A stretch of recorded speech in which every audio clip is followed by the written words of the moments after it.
Okay, y'all. I'm going to be just showing you a couple of hooks that I made for the house real quick. I started off with 1/8 inch um, stainless steel bar. And I just cut it in, cut it down to the size of the hook that I wanted. Using a hot cut on the anvil, no big deal. Um, well, okay, let me put it this way. Try not to go all the way through the metal, because one, the metal goes flying, and two, it's a little bit hard on your hot cut. So try not to um, go all the way through like I did. So, that bar that they're showing right there, I got 3 hooks out of. So it's a pretty decent size. Let's see. All right, and here is the piece that I cut off. It's a decent sized piece. And what we're going to end up doing is we're going to end up twisting it and then turning it into a hook.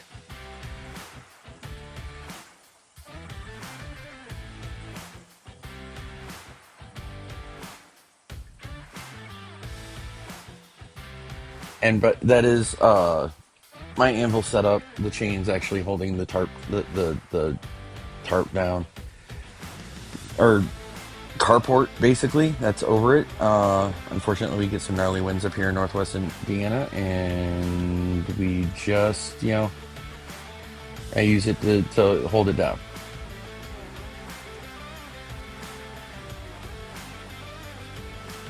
All right, so as you can see here, I'm just hammering down. This is a very basic hook. I'm hammering down the end of the edge, just basically big enough for you to have your hold. You can either do a single or a double, screw hole in it, and but you want it to be relatively flat. That just makes putting the hole in it that much easier.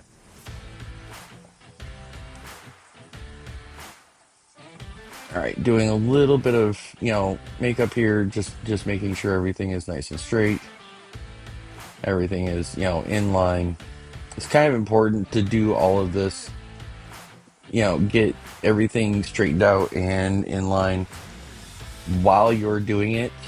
That way you don't have a whole lot of adjustments and stuff like that to make at the end. First you flatten it out and then you kind of form it. That way you don't have to do as much stock removal, as much sanding. And most of your material is actually in the project, not on the shop floor.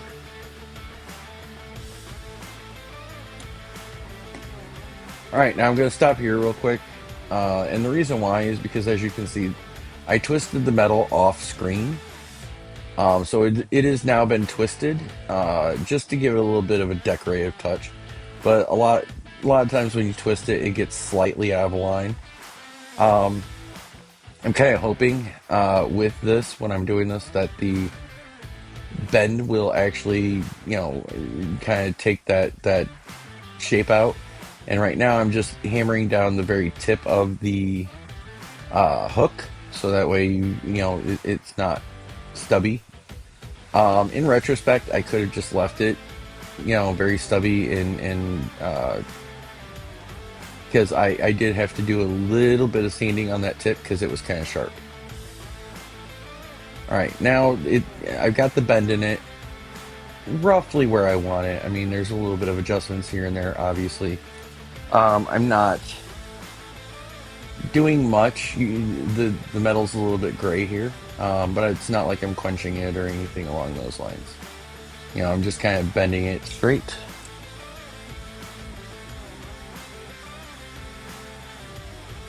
And here, yet again, just fiddling with it. That you do a lot of that, right? Fiddle with it, do little adjustments here and there, but you want to make sure that you don't overdo it.